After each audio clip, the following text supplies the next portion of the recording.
Welcome back to News Geelong on this Friday evening. In Geelong, a wheelie bin service or cart service is ideal for lightweight and small to medium-sized commercial and industrial wastes. Some examples of this in Geelong include general household rubbish, recyclable materials and gardening wastes. Now, the key to this successful process is to ensure that the right material is put in the right colour top bin, as Colin Mockett reports. Geelong householders are incredibly pleased with their recycling efforts. We're recycling currently 220,000 tonnes of recycled material each year. But the difficulty is we're also throwing 395,000 tonnes of waste away in our bins.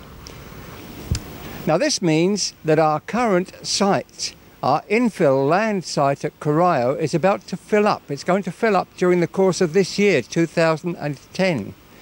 And City Council at the moment doesn't have an alternative to it. So what they're asking is that you please recycle as much as possible. And the big problems that they're having with recycle is people putting the wrong things in the wrong bins. And the biggest problem comes from plastic bags. Plastic bags are being put in with the green waste, and they're also being put in with the yellow bins, the recycle waste. So what the council's asking you to do is to make sure that you keep the yellow waste down to just things that have got the recycle triangle on them. That's cans, bottles, newspapers, cardboard. They go in the yellow topped recycle bin. Everything else, plastic toys and things, will go into the landfill.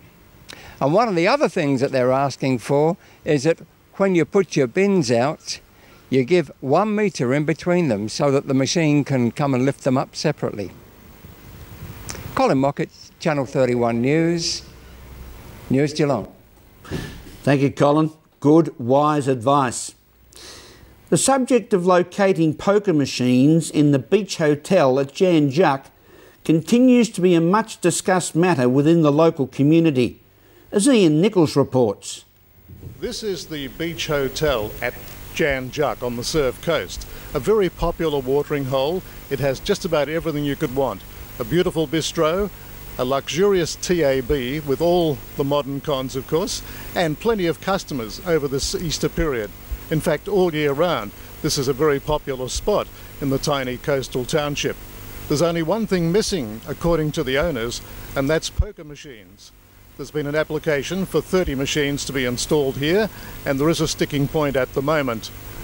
The matter has been referred to the Surf Coast Shire, who in turn believe that it's not appropriate at this time for poker machines to be installed. We're speaking with the Surf Coast Shire Mayor, Councillor Libby Coco. Our council voted the decision against the gaming machines and of the beach hotel development unanimously, basically on the basis that the bulk and size of the building, but also the waiver of 115 car parks. And then there's a separate matter of gaming machines. Application was made for 30 gaming machines, and we believe that because it is an activity zone near shopping precinct, that it would encourage drop-in gaming to take place. And that Jan Juc retail area is something of a village atmosphere, and obviously if people had to park cars in side streets, it would change the whole culture of that area, wouldn't it? I think we have to consider the residents' amenity, those who live around that area. In summertime, it's very popular. You get a lot of people parking in the central car park, and if you had, say, a wedding occurring within the beach hotel over a weekend, it's possible that you would have a great number of cars parking in residential streets. So that is one reason that we voted against that, the application. At the Beach Hotel at Jan Juc, this is Ian Nichols for News Geelong. Thank you, Ian.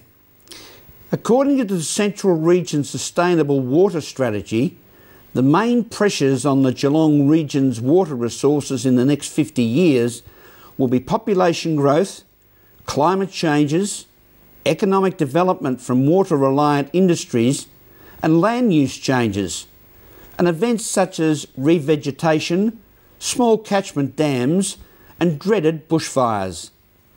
Colin Mockett spoke with local Geelong MP Ian Tresize for News Geelong. At a time when the north-south pipeline is causing controversy for Melbourne people and the Wonthaggi desalination plant is causing a little bit of excitement too, Geelong has its own pipeline which is about to be opened.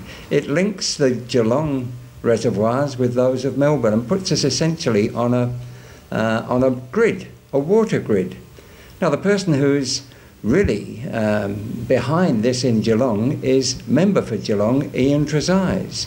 Ian, is that about right? We're now going to go on a grid so that we can share water? It's important that communities, not only Geelong but regional centres and Melbourne, are reliant not just solely on rainfall, and hence our emphasis now on projects such as the Melbourne-Geelong interconnected pipeline and also recycling of water and using other sources such as the Anglesea bore field. So I think it's important that the message is that we cannot solely be reliant on rainfall into the future. Do we know when the Melbourne-Geelong water pipeline will be open?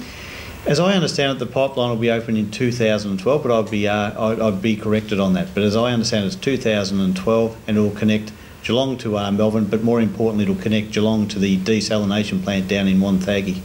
Now the desalination plant has had plenty of critics along the conservation people because it uses a lot of electricity to create unsalted water. Wouldn't it be better, surely, to look for different methods, like tanks, for example? Well, we're not just relying on the desalination plant. Of course, in Geelong, as I said before, there's the Anglesea bore field in Geelong as well. And a good example is the partnership we've formed with the federal government, the state government and Shell Refinery, where Shell at the present time use 5% of our drinkable water, our potable water, for their refining process. The three bodies I just talked about before putting in, I think it's $90 million to create a water recycling plant, and so that will essentially save 5% of Geelong's potable water. Colin Mockett, News Geelong, Channel 31. Thank you, Colin. This is Friday News Geelong, as we go to a break and return with sport and weather after this.